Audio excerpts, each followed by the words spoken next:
विचित्र बात है, ब्राह्मणों का बहुत महत्व है, लेकिन ब्राह्मण शासन नहीं कर सकते।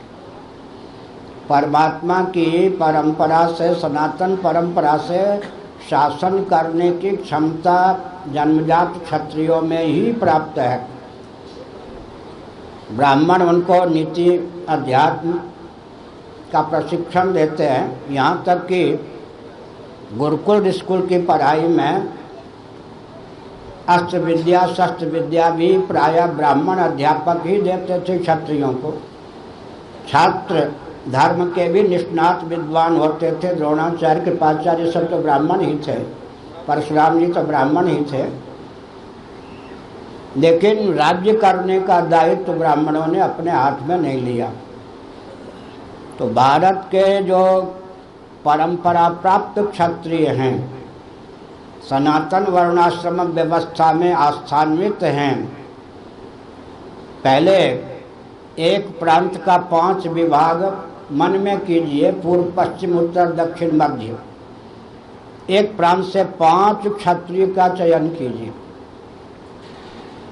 तो भारत में केंद्र शासित मिलाकर लगभग 35, कम से कम 30 नहीं तो अधिक से अधिक 35 राज्य हो गए हैं। तो 150 से तो अधिक क्षत्रिय बन ही सकते हैं। खानदानी क्षत्रिय हों, बने हुए काम नहीं देंगे। बने हुए में वो दमखम नहीं होता, क्योंकि 70 वर्ष का अंतराल कोई बहुत बड़ा अंतराल नहीं होता है। अभी पूर्वजों का रक्त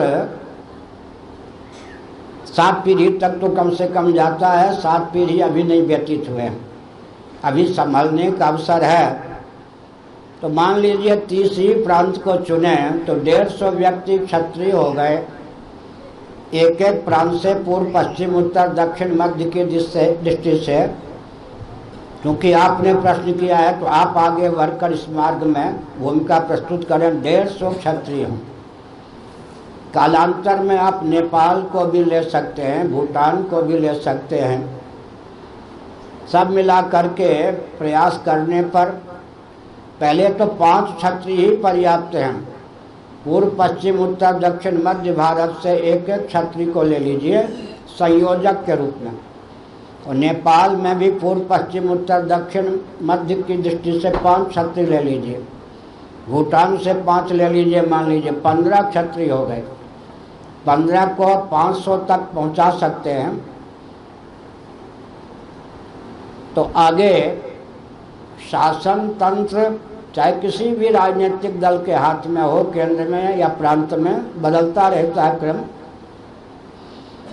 लेकिन एक प्रशस्त मान बिंदु तैयार करें जिसका अतिक्रमण करके कोई भी राजनीतिक दल या राजनेता शासन भारत में न कर सके। और मानवाधिकार की सीमा में यह घोषणा होनी चाहिए कि हम सबको अभय दान देते हुए भारत की संरचना उस दृष्टि से करना चाहते हैं, उस भाव से करना चाहते हैं जो स्वतंत्रता के लिए धनवान प्राण परिजन को हथेली पर लेने वाले शिवाजी ने सोचा था।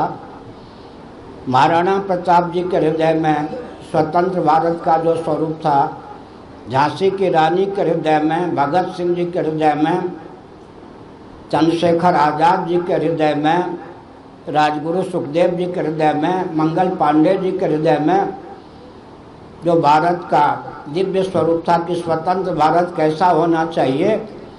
और एक दिन विभाजन पूर्व हुआ भारत का। विभाजन क्या है, बाद का भारत जैसा होना चाहिए था, उस पर तो आज तक राजनेताओं का ध्यान ही नहीं गया। तो मानवाधिकार की सीमा में विभाजन के बाद का भारत जैसा होना चाहिए था, वैसा रूप भारत को देना हमारा जन्मसिद्ध अधिकार है। स्वतंत्रता के लक्ष्य के अनुरूप है, मानवाधिकार की सीमा में है। सबको अभय दान देते हुए, सबके हित का चिंतन करते हुए मानवाधिकार की सीमा में हमें भी अपने अस्तित्व राजस्व की रक्षा का प्रशस्त अधिकार प्राप्त है। तो हमने एक संकेत किया, आचार्य पीठ चाहिए आपके साथ, क्योंकि 2 में भगवान शंकराचार्य ने गीता भाष्य के प्रारंभ में महाभारत के आधार पर एक विचित्र तथ्य ख्यापित किया। भौम ब्रह्म का अर्थ होता है ब्राह्मण, भूसुर। भौम ब्रह्म माने देवता, भूसुर, जिसको गोस्वामी जी ने कहा भूसुर। भौम ब्रह्म, ब्राह्मणों के ब्राह्मणत्व के लिए भगवान का अवतार होता है। महाभारत का ये वाक्य है, भगवान शंकराचार्य ने उद्धृत किया। क्योंकि ब्राह्मणों में वैदिक धर्म प्रतिष्ठित होता है, मंत्र प्रतिष्ठित होता है। मंत्र